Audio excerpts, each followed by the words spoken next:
ममलं प्रणमामि वर्धमानं तीर्थं धम्मसकतारं से पुण्यतीर्थयरे ससौवसिद्धि विशुद्धस्वभावे समनीयनाणदंसण चरित तव वीर्यायारे ते सौवे समगं पत्तेगमेव पत्तेगं वन्दामि अवर्तन्ते अर्हन्ते भानुसेखेति किच्चा अर्हन्ताणं सिद्धाणं तहनमोगनहराणम् अजावयवगाणं साहूणं चैव सौवेसिं तेसिं विशुद्धदंसण नाणपहाणा समं समासेच उपसंपयामि सम्मं जतो निवाण संपत्ति. नमस्ते.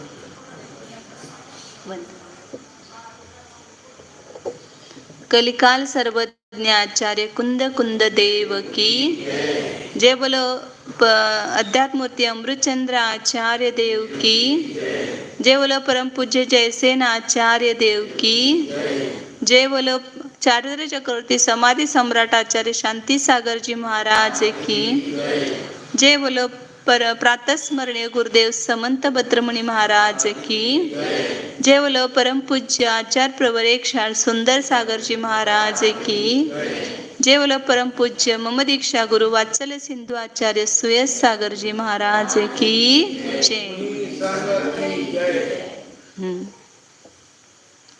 श्री कुंद कुंद आचार्य विरचित प्रवचन सार परमागम है. इसमें चरणानुयोग सूचक चूली का 3रा अध्याय, उसमें 4था अंतराधिकार अब आज प्रारंभ हो रहा है. मोक्ष मार्ग प्रज्ञापन नाम का अंतराधिकार समाप्त हुआ 3रा. अब यहाँ से शुभोपयोगी मुनियों की प्रवृत्ति किस प्रकार होती है इसका वर्णन सब करने वाले हैं. अथ अब ये आगे शुभोपयोग का प्रज्ञापन है. शुभोपयोग का वर्णन करते हैं.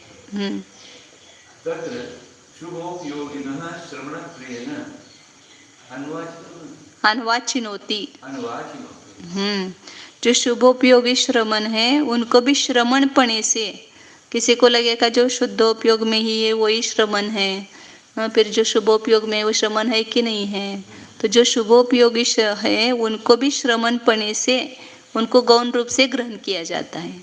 अन्वाचिनोति मतलब गौण रूप से, अनु और उनके पीछे मतलब शुद्धोपयोगियों के पीछे इनको ग्रहण किया जाता है, मतलब गौण रूप से ग्रहण किया जाता है. मतलब उनमें भी श्रमणपना है. शुभोपयोग हुआ तो श्रमणपणे का अभाव नहीं हुआ. हाँ, अनु आचिनोति, अनुवाचिनोति,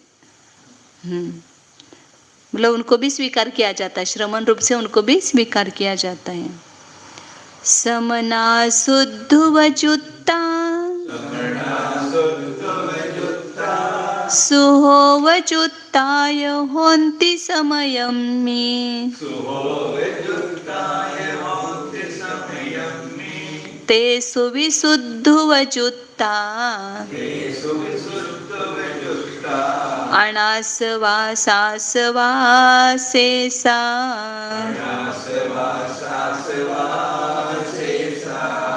समना शुद्धवजुत्ता सुहोवजुत्ताय होन्ति समयं मे तेषु विशुद्धवजुत्ता अनासवासासवासेसा.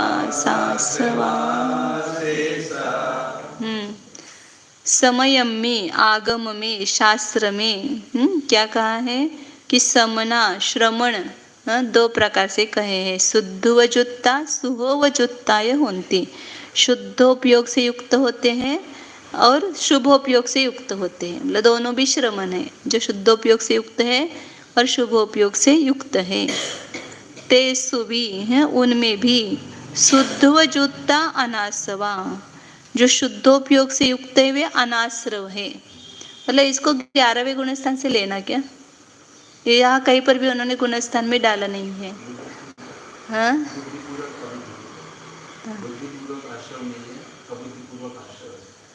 मतलब 7वें गुणस्थान से, 7वें गुणस्थान से शुद्धोपयोगी, ऐसा वो निषेध करते हैं ना कि 7वां मतलब शुद्धोपयोग और 6ठा मतलब शुभोपयोग, ऐसा नहीं लेना। 7वां भी शुभोपयोग में है, ऐसा बोलते हैं। तो जो शुद्धोपयोग से युक्त है वह अनाश्रव है, आश्रव रहित है। और शेषा सासवा, बाकी जो है मतलब शुभोपयोग से युक्त है वे आश्रव सहित है, क्योंकि वहाँ पर आश्रव चालू है ऐसे। हाँ हाँ आश्रव है वो तो, इर्यापत आश्रव है। हाँ लेकिन उसको आश्रव में नहीं गिना है। हाँ वो गुणस्थान के इसमें न बांध करके, लेकिन वो क्या है, मुनियों के दो प्रकार कर रहे हैं, एक शुभोपयोगी मुनि और एक शुद्धोपयोगी मुनि। और वो आगे जा करके बता रहे कि जो शुभोपयोगी है उनको भी कभी कभी शुद्धोपयोग होता है, और जो शुद्धोपयोगी मुनि उनको भी कभी कभी शुभोपयोग। लेकिन ऐसा दो कैसे वो नहीं समझ में आता है कि कैसे बांध रहे हो उसको, किसको शुद्धोपयोगी बोलेंगे और किसको शुभोपयोगी बोलेंगे। ऐसा तो गुणस्थान का काल 6ठे का ही ज़्यादा है, 7वें का कम ही है। हाँ मतलब उसका आधा समझो, माना हुआ आधा है, क्योंकि 2 गुणे साधु होते हैं ना 6ठे में, और उसके 7वें में उसका आधा, तो आधा काल माना हुआ है। तो फिर ऐसा कैसे कह सकते हैं कि कोई शुद्धोपयोगी मुनि शुभोपयोग में कभी कभी आएंगे, ऐसा तो हो नहीं सकता है ना। नहीं कभी कभी आते, ऐसा कैसा हो सकता है, ऐसा मेरा कहना है। वो तो है तो 6ठा 7वां गुणस्थान, उसका काल का प्रमाण जो बताया है वो तो यही है, फिक्स ही है। तो शुद्ध मतलब इसमें थोड़ा सा डाउट ऐसा होता है कि कैसे उनको दोनों को अलग करेंगे। तो जो ऊपर के गुणस्थान में गए हैं उनको शुद्धोपयोगी कहो, और नीचे 6ठे 7वें में उनको शुभोपयोगी कहो, ऐसा हो सकता है।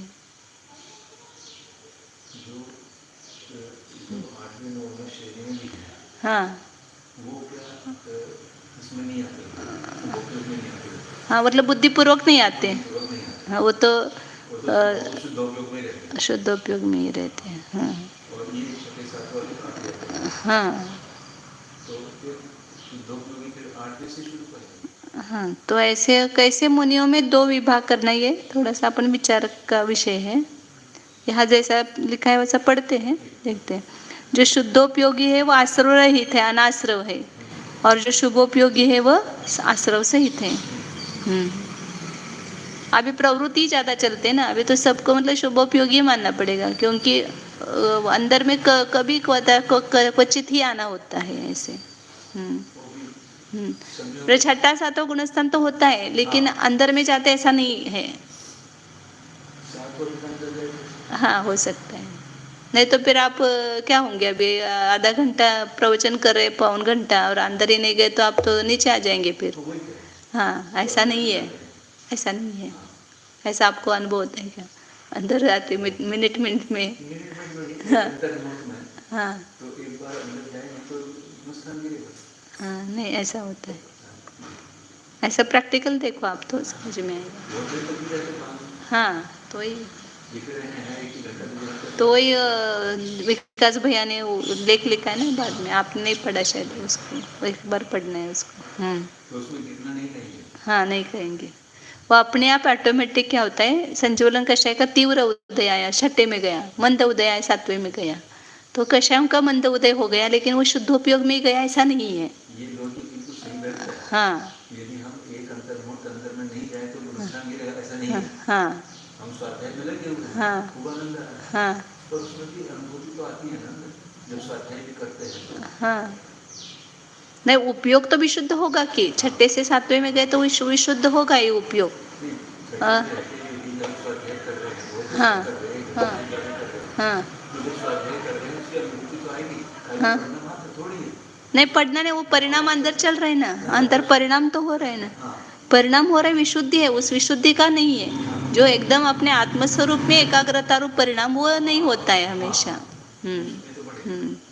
विशुद्धि परिणाम के बिना तो सात्विक में जाएगा नहीं, मतलब मंद कषाय हो गए तो विशुद्धि बढ़ गई वहां पर। हाँ ऐसा करना गुणस्थान तिथं बांधलं नाही, ऐसे 11वें गुणस्थान से तो शुद्धोपयोगी है ऐसा मानो उसको, और नीचे जो है वो शुभोपयोगी है। हाँ आगे कहते हैं वो ये खलु सामान्य परिणतिम प्रतिज्ञाय अपि जीवित कषाय कणतया कण शब्द का प्रयोग किया। समस्त परद्रव्य निवृत्ति प्रवर्त सुविशुद्ध दृष्टि ज्ञप्ति स्वभाव आत्म तत्व वृत्ति रूपां शुद्धोपयोग भूमिका अधिरोढ़ुं न क्षमन्ते ते तद उपकंठ निविष्टः कषाय कुंठीकृत शक्तयः नितान्तम् उत्कंठूलमनसः शमनः किं भयेयु न वा इति अत्र अभिधीयते। ये खलु जो श्रामण्य परिणतिम प्रतिज्ञायापि, उन्होंने श्रामण्य की प्रतिज्ञा की है, सामयिक संयम की प्रतिज्ञा की है, तो अपने संयम में रहना चाहिए ना, अपने आत्मस्वरूप में रहना चाहिए। तो श्रामण्य की प्रतिज्ञा को करके भी, परिणति की प्रतिज्ञा करके भी जीवित कषाय कणतया, अभी कषाय कण संज्वलन कषाय ले लो, कषाय कण मतलब जीवित होने से समस्त परद्रव्य निवृत्ति प्रवृत्त, संपूर्ण परद्रव्यों की निवृत्ति से, मतलब किसी भी अन्य परद्रव्य में अपने उपयोग को नहीं रमाना, उसमें नहीं ले जाना, ऐसी परद्रव्य की निवृत्ति से प्रवृत्त जो अत्यंत विशुद्ध दृश्य ज्ञप्ति स्वभाव आत्म तत्व में प्रवृत्ति रूप शुद्धोपयोग की भूमिका कैसी है? परद्रव्य से पूर्णता निवृत्ति और अपने स्वद्रव्य में स्वभाव में आत्म तत्व में वृत्ति प्रवृत्ति रूप, ऐसे जो शुद्धोपयोग की भूमिका है उस पर अधिरोढ़ होने के लिए समर्थ नहीं है, उसमें नहीं रह पाते हैं।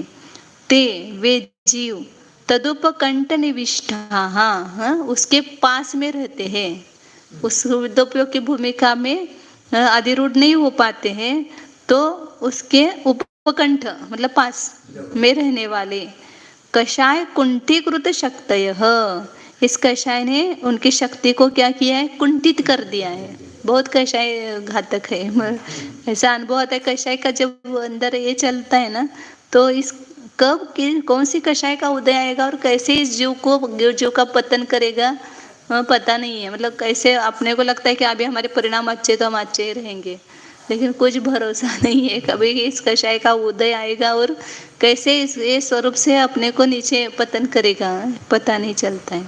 इसलिए बहुत कषायों का निग्रह करने के लिए अंदर में अपने बल को उठाना चाहिए।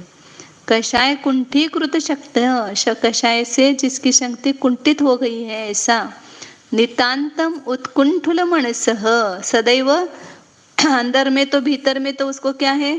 आतुर मन वाला है, मतलब कब मैं शुद्धोपयोग को प्राप्त करूंगा, कभी मुझे शुद्धात्मा में स्थिरता आएगी, इसके लिए उत्कंठा तो अंदर बनी हुई है।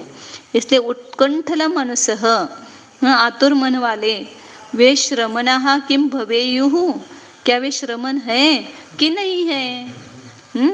तो इसका उत्तर कहते हैं आचार्य। ऐसे किसी को शंका होगी कि शुद्धोपयोग की भूमिका में तो दृढ़ नहीं रह सकते हैं, तो उसके कषाय से कुंठित होगी उनकी शक्ति, तो वे श्रमण है कि नहीं है? तो उसको कहते हैं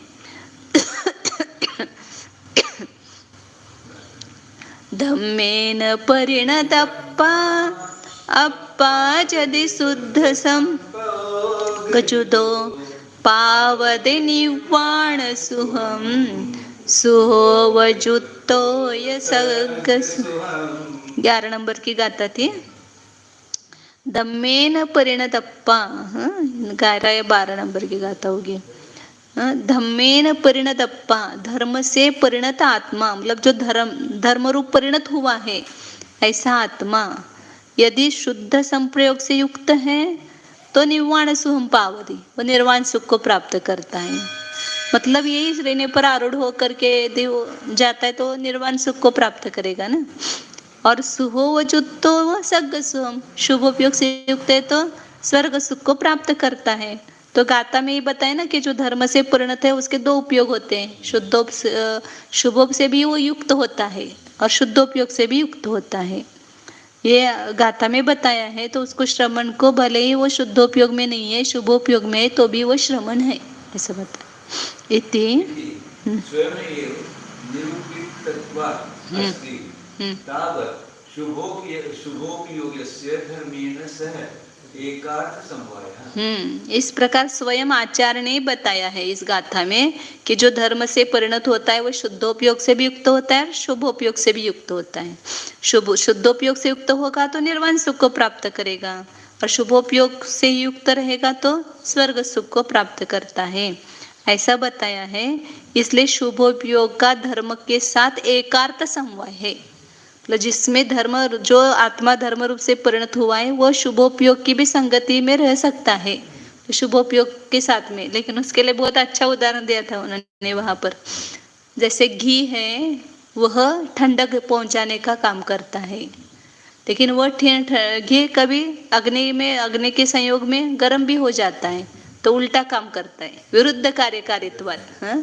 ऐसे जो संयम है, चारित्र है, वो मोक्ष का कारण है, लेकिन वह जब शुभोपयोग के सानिध्य में आता है तो वह स्वर्ग सुख के दाह को उत्पन्न करता है, ऐसा उसके उल्टा बराबर उदाहरण दिया, बहुत अच्छा उदाहरण है।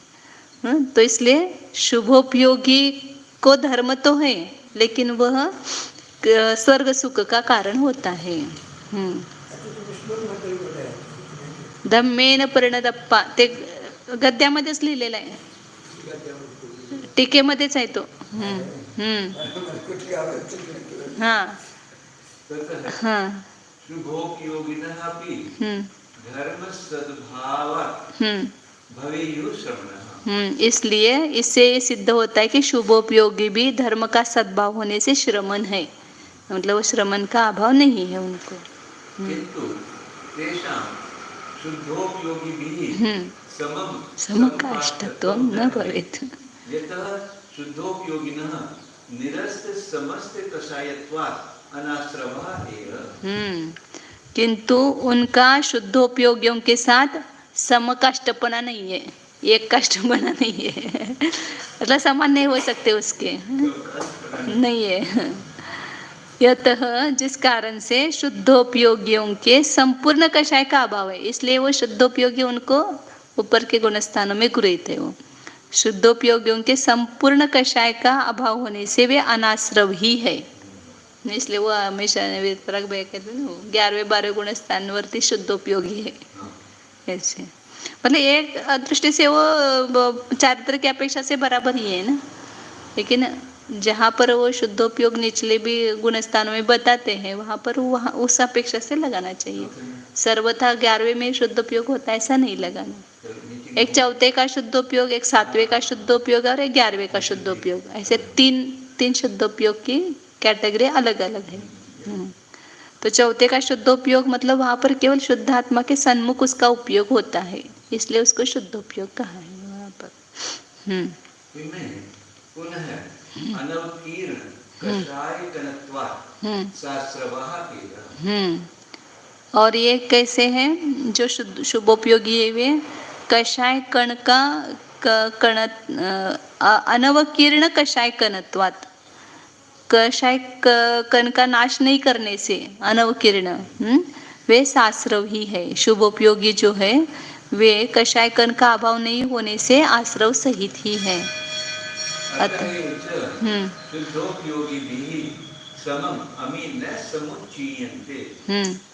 केवलम अनुवाच्यन्ते। तो क्रियापदों में भेद करके कैसे किया, इसलिए शुद्धोपयोगियों के साथ इस शुभोपयोगियों का संग्रह नहीं किया जाता है, लेकिन उनको गौण रूप से ग्रहण किया जाता है। केवलम अन्वाचीयन्ते एव, केवल उनका गौण रूप से ग्रहण किया जाता है। उच्चीयन्ते, हम्म। अनुवच्चीयन्ते। समम अमी, हाँ, समुच्चयन्ते और अन्वाचीयन्ते। समुच्चयन्ते मतलब संग्रह, उनका समुच्चय नहीं किया जाता है, लेकिन उनको गौण रूप से ग्रहण किया जाता है। संग्रह करना और ये अन्वाचीयन्ते मतलब उसके पीछे ग्रहण करना इसे। इनका जैसे आचार्य क्या खुलासा करते देखते हैं इसमें। अच्छा, शुभोपयोगिनां शास्त्रोक्त्वात् द्वयने व्यवहारेण शास्त्रवत्वात् व्यवहारेण श्रमणत्वं शुभोपयोगियों के आश्रव सहित पना होने से व्यवहार से उनमें श्रमणपना स्थापित करते हैं। मतलब वास्तव में निश्चय से तो शुद्धोपयोगी ही श्रमणपना है, लेकिन व्यवहार से शुभोपयोगियों में भी श्रमणपना है। विद्यन्ते क्व समये परमागमे के सन्ति श्रमणः तपोधनः किं विशिष्टः शुद्धोपयोगयुक्तः शुद्धोपयोगिनः इति अर्थः। समय मतलब परमागम में, समय के अनेक अर्थ होते हैं। यहाँ पर समय मतलब परमागम लिया अर्थ। समय मतलब काल भी होता है, समय मतलब शास्त्र, समय मतलब मत, ऐसे अनेक अर्थ होते हैं।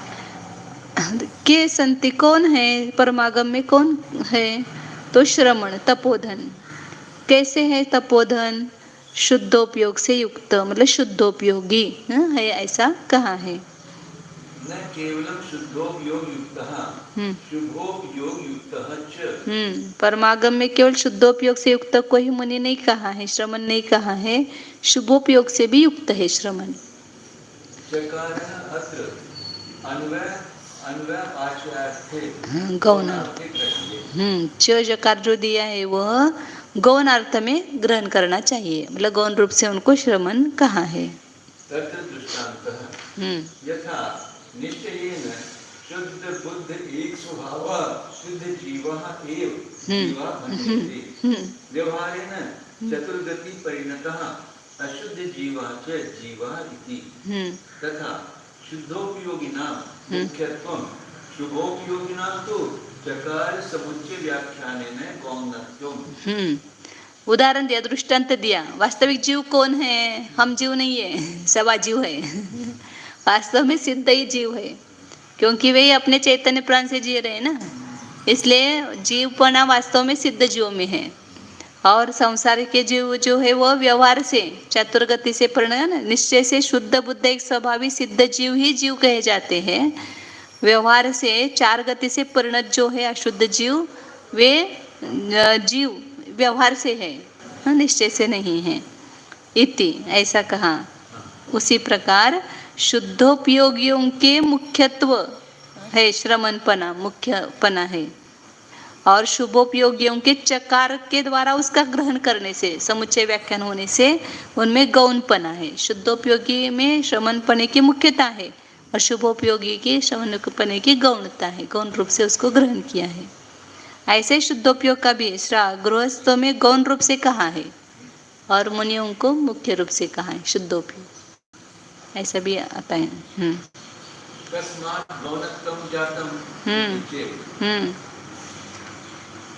शुभोपयोगी में गौणपना किस कारण से है। तेषु अपि मध्ये शुद्धोपयोगयुक्तः अनाश्रवः शेषः शास्त्रवः इति यतः कारणः। उनमें भी शुद्धोपयोग से जो युक्त है वे अनाश्रव है, आश्रव रहित है, और जो बाकी के हैं मतलब शुभोपयोग से युक्त है वे आश्रव सहित हैं। क्योंकि शुभोपयोग ये राग सहित है ना, और राग बंध का आश्रव का कारण है, इसलिए आश्रव सहित है।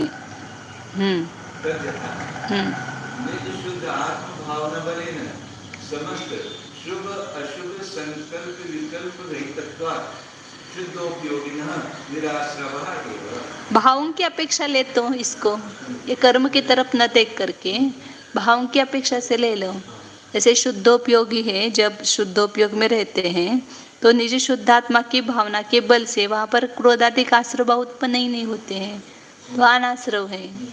और जो शुभोपयोग में है तो उस समय राग रूप परिणत होने से उसको साश्रव कहा है। एक समय के लिए शुद्धोपयोग में है और निराश्रव है। हाँ उस तरह से हाँ, ये बताया ना इन्होंने, निज शुद्धात्मा की भावना के बल से संपूर्ण शुभ अशुभ संकल्प विकल्प से रहित होने से शुद्धोपयोगी निराश्रव ही है। मतलब वहाँ पर रागादि भाव रूप से परिणत नहीं है, इसलिए निराश्रव ही है। और शेषा शुभोपयोगी ना, बाकी के शुभोपयोगी भले मिथ्या पढ़ना है। शेषः शुभोपयोगिनः मिथ्यात्व विषय कषाय रूप अशुभ आश्रव निरोधे अपि पुण्य आश्रव सहिता इति भावः। और बाकी के शुभोपयोगी है वे मिथ्यात्व से नहीं, मिथ्यात्व रूप आश्रव नहीं है उनको, विषय कषाय रूप आश्रव अशुभाश्रव भी नहीं है, अशुभाश्रव को रोका है, फिर भी पुण्याश्रव से सहित है, मतलब शुभोपयोग से सहित है, इसलिए पुण्याश्रव हो रहा है उनको। तो पुण्याश्रव से सहित होने से उनको साश्रव कहा है। ऐसा भाव है। अभी है टाइम, आगे की भी लेते गाते। शुभोपयोगी श्रमणों का लक्षण बताते हैं। शुभोपयोगी श्रमण लक्षणम आसूत्रेति। मतलब पिछले गाथा में दो प्रकार के श्रमण बताए, शुद्धोपयोगी भी है और शुभोपयोगी भी है। अब शुभोपयोगी है कैसे पहचानेंगे, ये शुभोपयोगी मुनि है। तो शुभोपयोगी श्रमणों का लक्षण बताते हैं। अरहंतादि सुभक्ति वच्छलदा पवेणाभिजोत्तेषु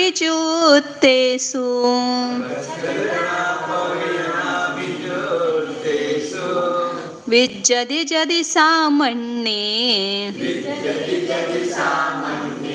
सा सुहजुत्ता भवेचर्या।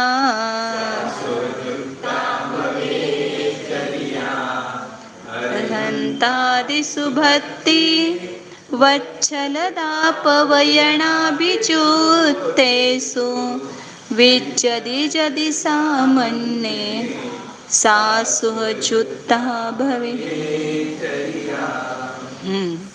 यदि सामान्य, यदि श्रामण्य में अरहंतादिषु भक्ति, अरहंतादि के प्रति भक्ति है, अरहंत सिद्ध इनके प्रति भक्ति है, आदि से लेंगे।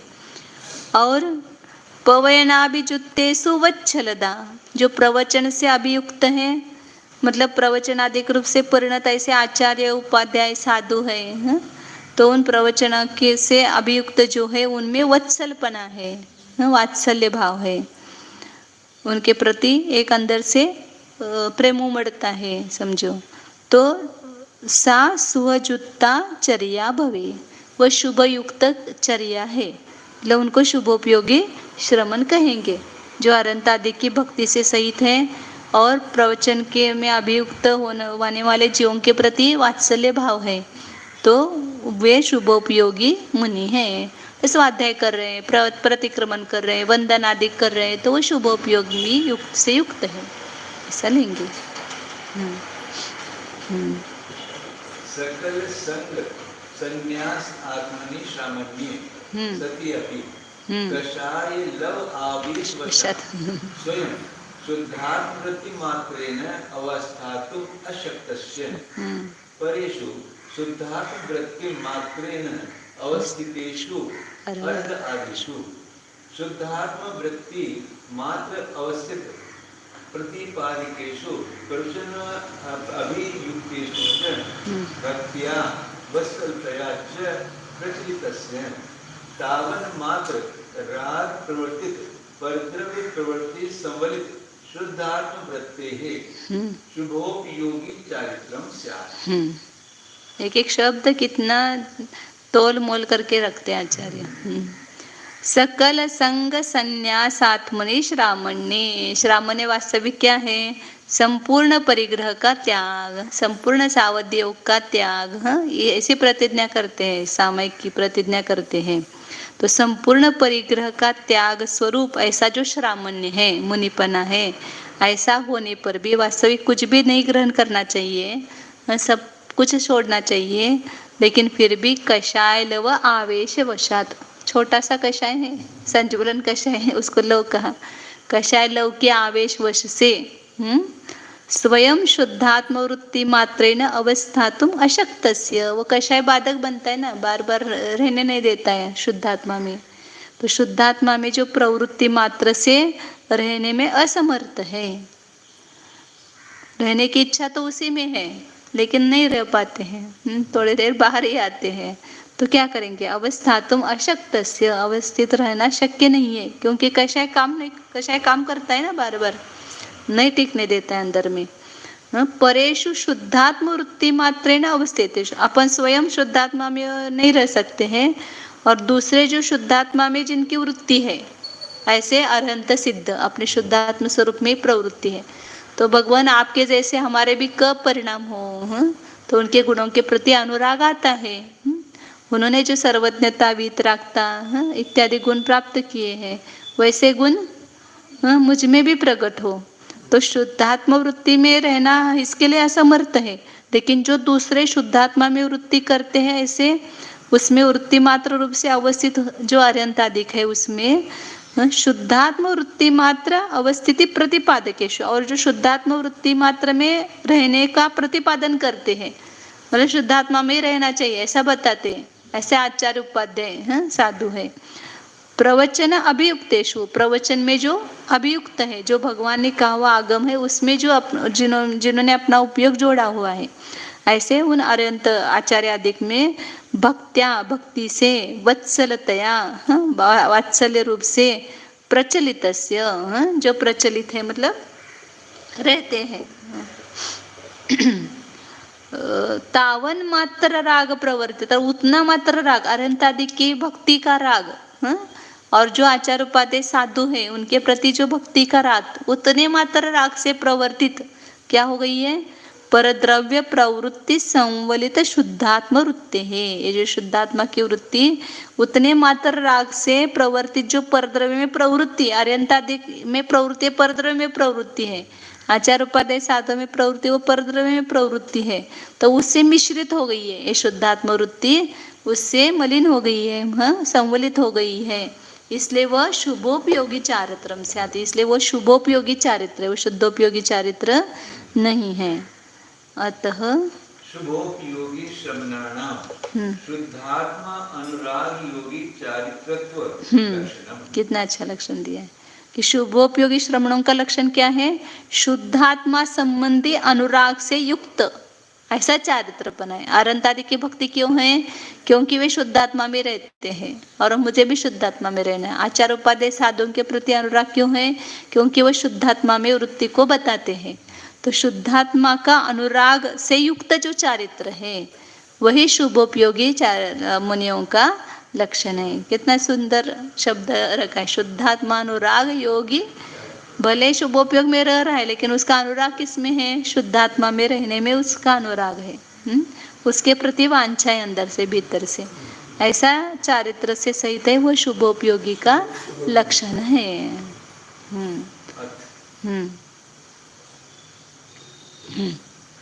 शुभोपयोगी श्रमणानाम लक्षणम आख्याति, शुभोपयोगी श्रमणों का लक्षण बताते हैं। साचर्या शुभ युक्त भवे, वह चर्या शुभ युक्त है। कस्य तपोधनस्य कथम भूतस्य समस्त रागादि विकल्प रहित परम समाधो स्थातुम अशक्यस्य। वह शुभ युक्त चर्या किसकी है, तपोधन की है। किस प्रकार के तपोधन की है कि जो संपूर्ण रागादि विकल्प से रहित परम समाधि में स्थिर रहने में असमर्थ है, नहीं रह पा रहा है, वो भक्ति बंधन आदि कार्य करता है। तो इसलिए उस में असमर्थता ऐसे साधु की वह शुभ युक्त चर्या है। यदि किम विद्यते यदि चेत् वह सामान्ये चारित्रे किम विद्यते अनंत ज्ञानादि गुण युक्तेषु अरहत सिद्धेषु गुण अनुराग युक्ता भक्ति। यदि श्रामण्य में मतलब चारित्र में क्या है, अनंत ज्ञानादि गुण युक्त, अरहंत और सिद्ध आदि में सिद्ध लिए, अनंत ज्ञान, अनंत दर्शन, अनंत सुख, अनंत वीर, उनको भगवान को देखते हैं, उनकी याद आते ही ऐसा लगता है कि वे कितने सुखी है, अपने स्वरूप में स्थिर रहते हैं, तो उनके जैसा गुण मुझे कब प्रकट होगा? तो अनंत ज्ञानादि गुणों से युक्त अरियंतर सिद्धों में गुणानुराग युक्ता भक्ति ही, वह मूर्ति के सामने बैठते तभी भक्ति होती है ऐसा नहीं। जब भी उनके गुणों का स्मरण होता है अंतरंग में, तो ऐसा लगता है कि बस ये ही वास्तव में आदर्श है मेरे, इनके जैसा ही मुझे होना है। तो अनंत ज्ञानादि गुणों से युक्त ऐसे अरहंत सिद्धों के प्रति गुणों से अनुराग युक्त भक्ति। भक्ति किसको कहते हैं? गुण में अनुराग हो तो भक्ति। आपको जैसे किसी व्यक्ति के गुणों में अनुराग होता है तो आपके अंदर में अपने आप भक्ति उमड़ती है ना वो। ऐसे कहना नहीं पड़ता है कि तुम भक्ति करो। वत्सलस्य वत्सल्यस्य भावः वत्सलता, वात्सल्यम विनय अनुकूल वृत्ति। वत्सल का भाव वत्सलता, और वत्सलता भी खाली ऐसे कोई रागात्मक ही होती है ऐसे नहीं, विनय है, अनुकूल वृत्ति, उनके अनुकूल। आप बहुत भक्ति करते पिता की, लेकिन अनुकूल वृत्ति नहीं करते, वो जैसा कहते उससे उल्टा ही आचरण करते हो, तो सच्ची भक्ति है क्या? वो सच्चा प्रेम नहीं है। वो जैसा कहते वैसा मानते तो उसको भक्ति कहते हैं, और हमारे एक भी नहीं सुनते हैं, उसको भक्ति कहेंगे क्या? मेरे महाराज जी के प्रति बहुत भक्ति है और उनका कहा हुआ कुछ भी नहीं मानते हैं, तो उनके प्रति हमारी भक्ति भक्ति नहीं है, वो वास्तव में भक्ति ही नहीं है। तो वात्सल्य क्या है? विनय है, अनुकूल वृत्ति, उनके अनुकूल वृत्ति करना, ये वास्तव में वात्सल्यपना है। केषु केषु विषये प्रवचन अभियुक्तेषु, प्रवचन शब्देन अत्र आगमः मन्यते। संघः वा तेन प्रवचनेन अभियुक्तः प्रवचन अभियुक्तः आचार्य उपाध्याय साधवः तेषु इति। जो प्रवचन में अभियुक्त है, प्रवचन शब्द से क्या लेंगे? आगम कहा जाता है प्रवचन मतलब, या संघ, या उन प्रवचन से अभियुक्त आचार्य उपाध्याय साधु, ऐसे तीनों लिए जाते हैं। मतलब आगम में अभियुक्त है कहो, या आचार्य उपाध्याय संघ में अभियुक्त है कहो, या आचार्य उपाध्याय साधु, इसमें जो वात्सल से युक्त है, वात्सल्य से सहित है। एतत् उक्तं भवति स्वयं शुद्धोपयोग लक्षणे परम सामायिके स्थातुम् असमर्थस्य अन्येषु शुद्धोपयोग फलभूत केवल ज्ञानेन परिणतेषु तथैव शुद्धोपयोग आराधकेषु यः असौ भक्तिः तच्छुभोपयोगी श्रवणानां लक्षणम् इति। अथवा नहीं, उसका इस संपूर्ण गाथा का भाव बताते हैं कि शुद्धोपयोग जिसका लक्षण है, ऐसे परम सामायिक में स्थिर रहने में जो असमर्थ है। भाव तो शुद्धोपयोग में ही रहने का है, लेकिन वहां पर नहीं रह पाते हैं, तब क्या करते हैं? शुद्धोपयोग का फल जिनको प्राप्त हुआ है, किनको? अरियंतर सिद्धों को शुद्धोपयोग का फल होते हुए ऐसे केवल ज्ञान रूप से परिणत अरियंत सिद्धों में उसी प्रकार शुद्धोपयोग की जो आराधना करते हैं, इसलिए कहते हैं आचार्य भी नमो लोए सव सावनम बोलते हैं ना, तो आचार्य ऊपर के पद पर है, साधुओं को कैसे नमस्कार करते हैं?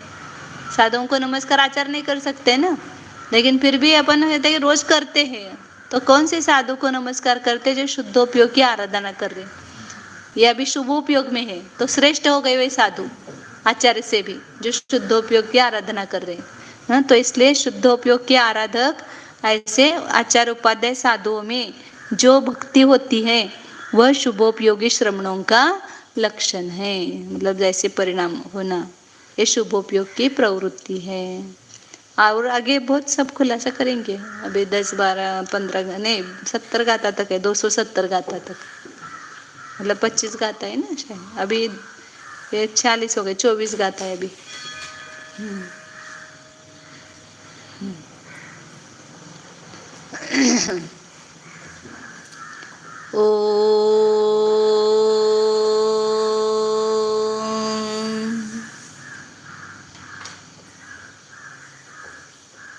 जानिए अपने उपयोग को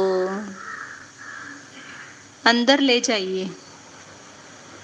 उपयोग तो चल ही रहा है, उपयोग एक समय के लिए भी बंद नहीं है।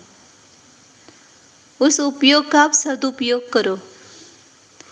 परद्रव्य में प्रवृत्ति करना ये उपयोग का सदुपयोग नहीं है। अपने निज शुद्धात्मा में उपयोग को ले जाना ये शुद्ध उपयोग का सदुपयोग है। तो अपने उपयोग के द्वारा निज आत्मा को जानने की कोशिश कीजिए। जो स्वद्रव्य है, स्वक्षेत्र, स्वकाल, स्वभाव में स्थित, स्वचतुष्टय स्वरूप में स्थित ऐसा निज आत्मद्रव्य है, उसको वैसा ही जान लीजिए, अनुभव कीजिए। अपने को देखो अपने स्वद्रव्य में, स्वक्षेत्र में, स्वकाल में, स्वभाव में, इस स्वरूप चतुष्टय में जो स्थित है, ऐसा मेरा यह निज शुद्धात्मा है।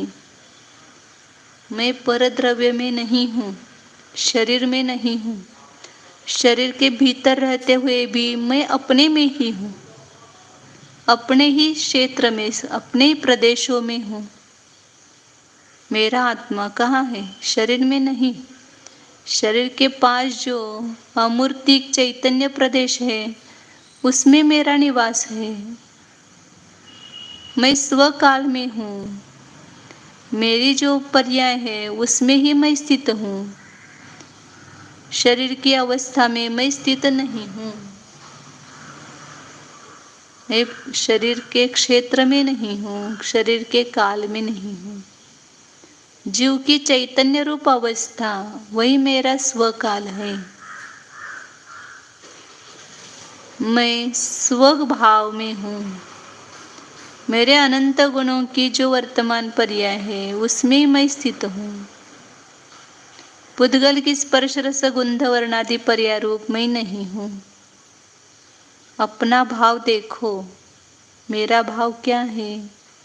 ज्ञान दर्शनादि अनंत गुणों का एक अखंड रूप, यही मेरा भाव है, स्वभाव है। इसमें ही मैं स्थित हूँ, मैं अन्य में नहीं हूँ। भीतर छाटिए, स्व को छाटिए और स्व को स्व में ही स्थित कीजिए। पर को पर में स्थित कर दीजिए। पर में ही है, केवल जानना है। पर रूप से है ऐसा। स्वरूप ही है, लेकिन एक समय भी हमने अपने को स्वरूप से देखा नहीं है। अब ये ही सीखो, अपने को स्वरूप से देखना सीखो। ये शरीर की बाहर अवस्था वो मैं नहीं हूँ। भीतर ज्ञान दर्शनादि गुणों का अनंत पिंड स्वरूप, अनंत शक्तिमान, अमूर्तिक चैतन्य मूर्ति मैं हूँ। हाँ हाँ,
ओम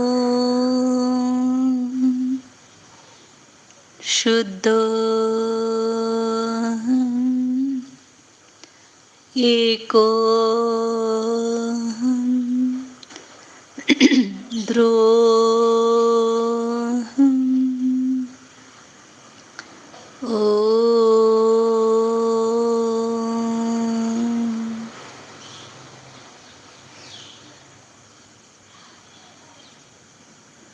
विसर्जन। नमो हरि